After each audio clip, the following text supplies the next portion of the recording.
whether you're a freshman or a senior or a grad student, we're just delighted that you're taking advantage of this opportunity.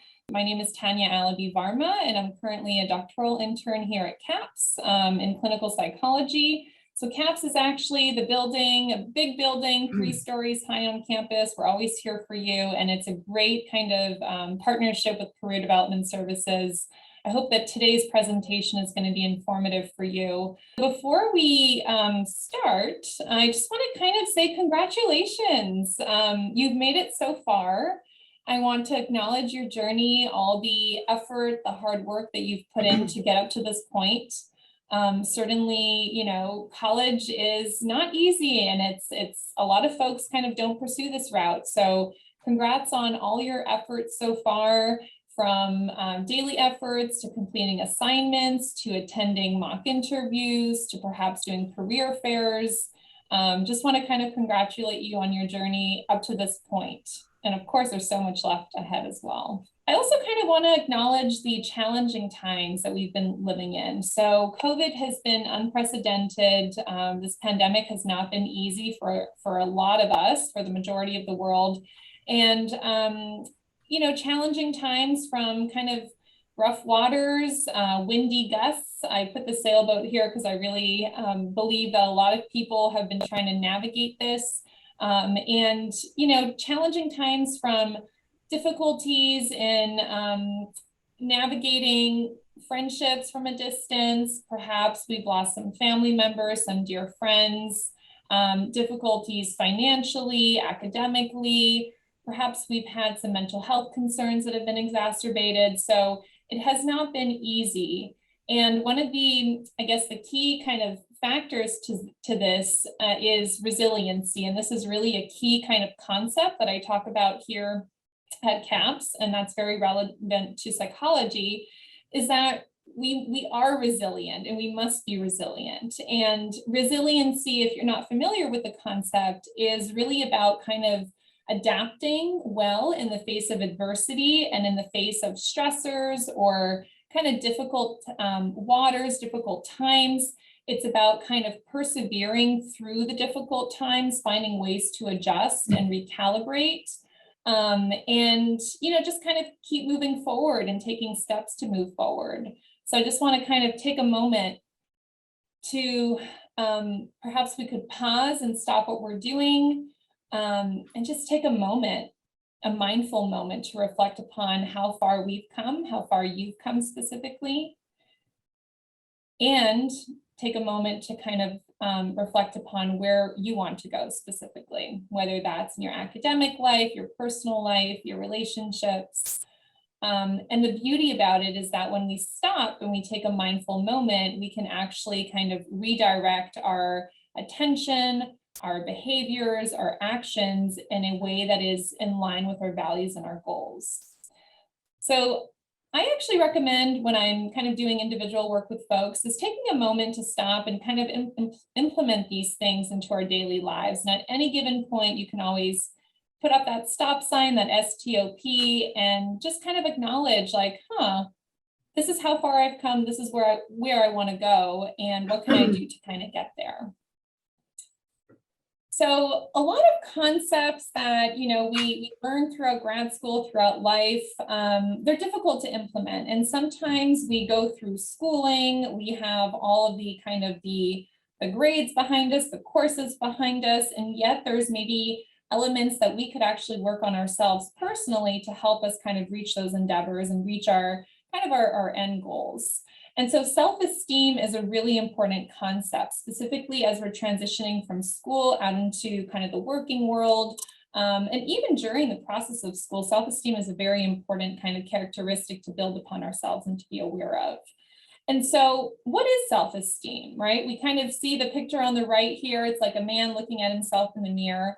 Well, it's really the concept that defines how one sees themselves, how one thinks about themselves, and it's kind of like our overall evaluation of our own worth, essentially.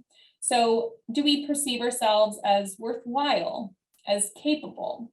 And so there's very much a spectrum here of self-esteem. It's very much kind of like the seesaw version, as you see on your upper right, where folks can have low self-esteem, where, kind of it's not too advantageous to ourselves if we're kind of in that bracket. And it's very much kind of a concept that can be worked upon. So from a spectrum of low self-esteem to high self-esteem, we want to kind of have, we don't necessarily want to become narcissists, of course, but at the same time, we want to have some element of higher self-esteem so that we can actually use the foundation and the knowledge that we've acquired over time to really implement that and to kind of get the job that we want to get or get to where we want to go in life. So I want you to kind of consider a couple of bullet points here for the high self-esteem, for the low self-esteem categories, and reflect upon, well, where would you fall on that spectrum? Sometimes it's good to just check in with ourselves.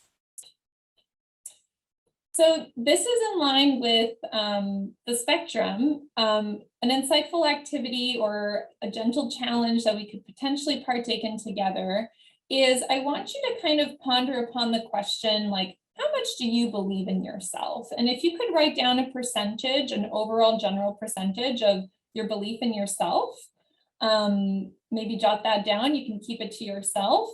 And perhaps in the discussion part of our presentation, we can kind of talk about that and acknowledge, like, what are we achieving with that percentage? And what would happen if we actually kind of worked on ourselves, worked on our areas of growth or areas of improvement, and actually just up that a little bit? What if we believed in ourselves a little bit more? And likewise, in line with challenging ourselves gently, what's preventing you from believing in yourself a little bit more as well? So it's so important to kind of recognize our own areas of growth in order to really kind of optimize ourselves, in order to optimize our outcome. So self-esteem is something that is very much in flux. It's something that certainly everybody and anyone can work on. And I thought it was important to kind of put down the 5 factors that research has shown to kind of nurture self-esteem. So the first is developing a sense of security. So that means developing a feeling of trust in the self. And that can be from historical events, it can be kind of from inner workings, it can be from setting intentions and moving forward mindfully with actions. The next is developing a sense of selfhood, or a sense of kind of secure identity. So essentially, like, knowing who we are, knowing who you are. The third is developing a sense of affiliation. So a sense of belonging, a sense of contribution to the world. We want to be affiliated not only to ourselves, but to our communities, to our friends, and to the world as well. The fourth is a sense of mission. So we all have a purpose. We all kind of go about our daily activities with a sense of intention. You're at school because it's, presumably important to you. Your education's important, and investment. You want to get places, you want to perhaps get a job, you want to nourish your knowledge and become, kind of grow as a person, both intellectually and academically. And so kind of having that sense of direction, that sense of responsibility, and that mission can also develop and nurture your own self-esteem. And then lastly, it's all about a sense of competence. So becoming more, I guess, having a higher self-esteem is also kind of correlated with a sense of competency. And so competency is all about kind of, we'll talk about self-efficacy as well in a few slides, but it's all about kind of feeling like you're capable and of undertaking whatever task you're undertaking, and knowing that, you know what, I can actually be successful as well in this task and the things that I'm doing. So I thought that these 5 kind of factors that really nurture self-esteem are worthy of mentioning, because at any given point, we can work on these things, both individually, or if you need extra support, CAPS is always here for you. But it's also a great kind of reminder that this is in flux, and just because we may fall lower on the spectrum of self-esteem doesn't mean that we're stuck there forever. So this is a great segue into self-efficacy, what I just discussed earlier. So self-efficacy really kind of talks about and refers to the belief that one has in themselves, that one can accomplish a specific goal. So it really answers kind of the question, like, can I do this? And the answer for a person with high self-efficacy would be, yes, I can accomplish this and succeed at this. And keep in mind that success doesn't always mean kind of like 100% achievement or a score that's all A's across the board. I always like to kind of sprinkle in like the good enough mindset as well, because we see a lot of perfectionistic tendencies on campus. And so self-efficacy can really kind of make you pause and recognize that, you know, I do have the ability to kind of complete this course, complete my degree. I have the ability, I can do this, I can go into the workforce later on. So it's definitely a concept that is workable as well. So in line with the same as self-efficacy and self-esteem, they're both concepts that can be kind of worked upon. And so I love research, and so I went down and I was looking at Bandura's research on self-efficacy, and there were specifically 4 factors that really kind of contribute to that.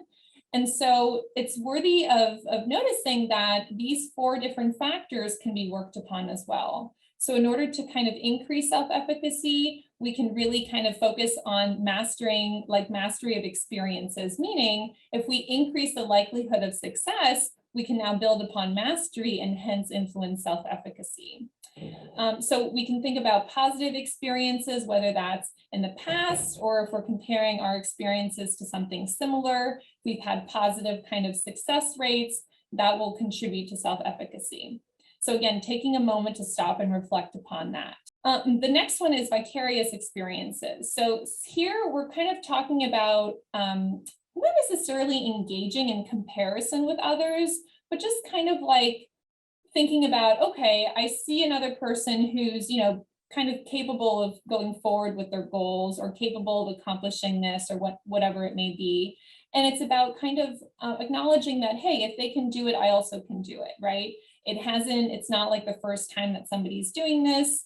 You know, a lot of people have kind of taken this class, a lot of people have gotten to their jobs or to these positions. And so it's really kind of I guess that, how should I say, the confidence that, hey, somebody else can do it, I can do it as well. So that's what I mean by vicarious experiences.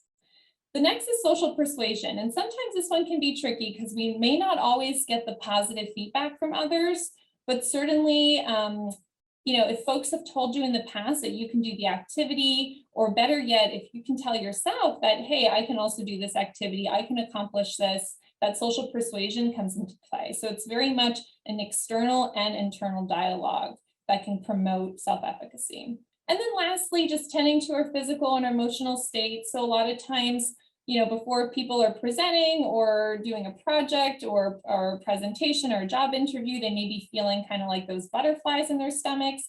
That's totally normal. Just kind of acknowledging that, hey, those feelings really mean that you care, that this is something that you want to do well in, and it's excitement, right? So kind of maybe reframing like from the stressful aspect to more the excitement part. So building self-efficacy, of course, with the 4 different factors that we spoke about, can also be built upon by scaffolding. And by this, I mean kind of like taking it step by step, getting maybe a model to kind of help you have a game plan as to like how you're going to address whatever you're wanting to address. So if it's about getting a job, maybe you'll have to do the elevator pitch. You may have to kind of do a mock interview. You may, you know, have to kind of practice a couple of sentences or topics that you probably will be talking about during a job interview. And so it's about kind of like getting that modeling, getting that support, practicing it yourself, getting that feedback, and progressively kind of giving yourself a little bit of challenging tasks to get to your end goal. Chunking can also be really important. So a lot of times I see students here at CAPS who are just so overwhelmed with their entire task list, and they're thinking of this and that, and they're getting overwhelmed and they don't know where to start.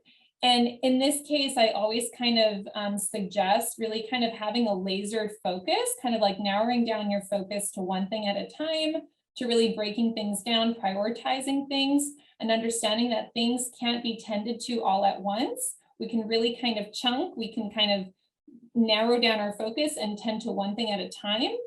And then once we've attended to that, we can kind of move to another thing. So it's the same thing that if our attention is spread thin and diverted to multiple places at once, of course, we're going to feel overwhelmed and overstimulated. But when we kind of narrow down our focus, now we can actually increase our self-efficacy because we've completed a task. The next one here is SMART goals. So I'm sure a lot of you have already heard about these SMART goals, and there's a reason why we're constantly bringing it up is because it works. So when we kind of break things down a little bit more objectively, when we make it specific, when we make it measurable, when we kind of have something that's achievable and not too far-fetched, when it's more realistic in terms of like, okay, can I realistically achieve this? And if it's timely, if we give ourselves kind of like a specific time frame, whether that's in minutes or hours or weeks or months, we can kind of digest it a little bit more. So it comes back to chunking as well. So increasing self-efficacy can definitely be worked upon. And that's what I'm trying to promote here is a growth mindset that things can definitely be worked upon and that you are a work in progress and you're already kind of perfect the way you are.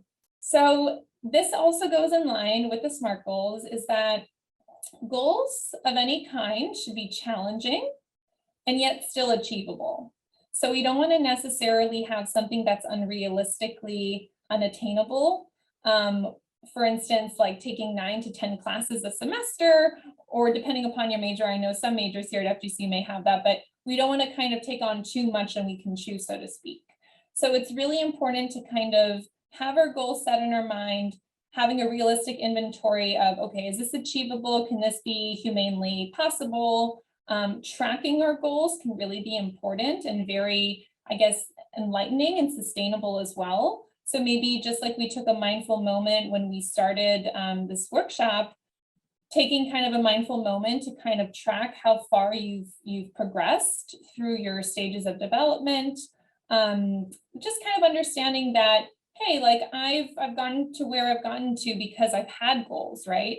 And increasing your efficiency and optimizing your time management can also help you achieve goals. So sometimes it's as simple as utilizing the Pomodoro technique, where we set a timer for 25 minutes and all we think about is one specific thing at a time on our task list. And we'd be amazed as to how much we can accomplish when our attention is undivided. And of course, optimizing time management can also be like recognizing sometimes that maybe our phones are distracting us. Maybe we're on social media. We're spending a lot of time on places and things that don't necessarily carry as much weight or are not as productive and helpful. And so just kind of taking an inventory of that can be really helpful towards achieving your goals and progressing through your stages.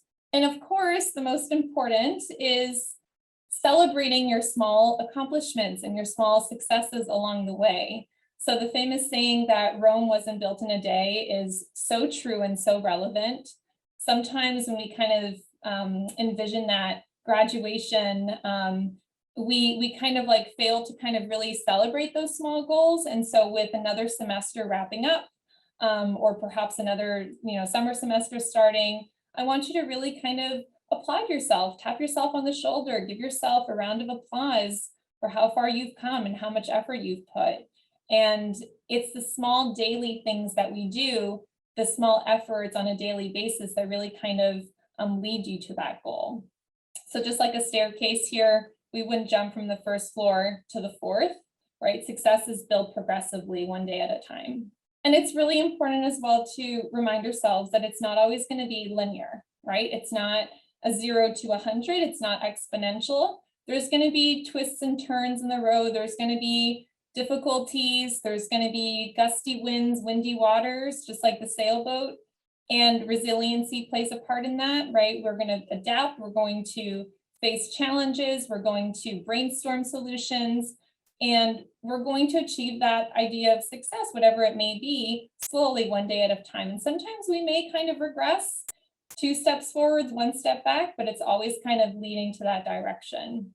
So I think this is really relevant for college students. Another really important point as you're navigating your journey here at FGCU is acknowledging your strengths. And a lot of times we're like, what are my strengths, right? And so sometimes it can be as simple as kind of like acknowledging your dedication, acknowledging your hard work ethic, acknowledging your organization, your empathy, your creativity, your flexibility, your kindness. We all have kind of observable strengths. We all have innate strengths. We have academic strengths, we have personality strengths. And so it's really important to kind of, as you're thinking of perhaps, navigating to a workplace from FGCU, it's important to kind of to understand, like, what are you bringing to the table, right? Like, what are your strengths? And we all have them.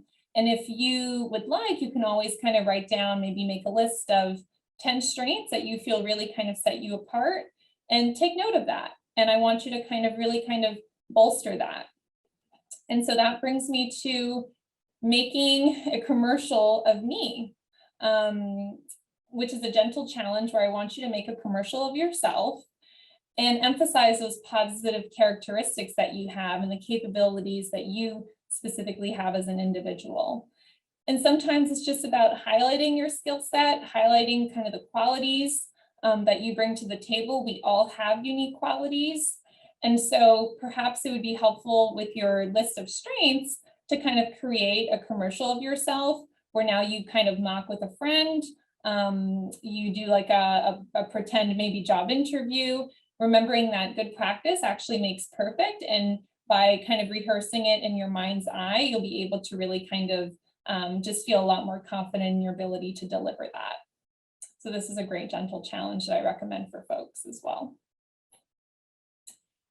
And this is a really important slide because sometimes when we break it down to the most basics is that basically our thoughts, so what we think affects our emotions, how we feel. And so if you're thinking pleasant thoughts, you're probably going to end up feeling happy or kind of on a more positive spectrum. If you're thinking negative thoughts, your tendency may be to kind of feel a little bit more negative or sad. And so these thoughts affect emotions, and in turn, these emotions affect our behaviors as well. So they affect what we do, how we carry out, and kind of how we proceed with our intentions and our kind of motives. And so it's really important to kind of identify that the mindset carries a lot of weight because the mindset affects how we feel, and how we feel affects our behavior.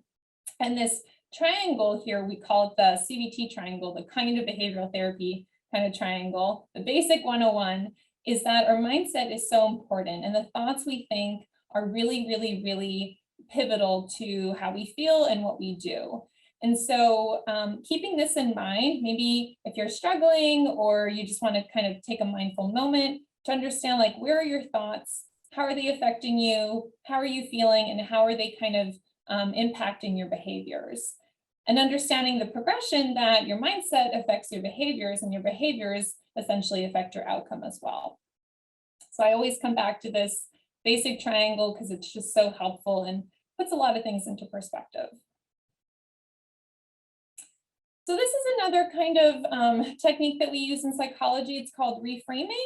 And so a lot of times just reframing into like a positive mindset can be super helpful. So on the left-hand side of the table, you'll see a lot of common negative messages that, students present with, like, I've never done this before. And it's like, well, there's always a first time, right? And so maybe kind of instead of taking that negative perspective, that negative mindset, we could shift it now into a positive message with kind of a growth mindset. So I've included a couple of common examples. You can go ahead and read through them and maybe see if you kind of relate or you recognize some that you may be engaging in, perhaps consciously or unconsciously. But take the first one, for example, I've never done this before. That could be reframed into like, well, it's an opportunity to learn something new, right? If somebody says it's just too hard, perhaps it would be best to kind of reframe it and say, well, I'll approach it differently and I'll seek out some support systems to help me kind of achieve it or get through it. If I'm too lazy to get this done, it could be like, okay, well, let's re-examine some priorities. Like what's the reason why you were hoping to get this done in the first place, right? And so I think it's really important to kind of reframe some kind of negative cognitions that we have, because sometimes they do affect kind of not only our way of viewing things in the moment, but they do affect outcomes as well.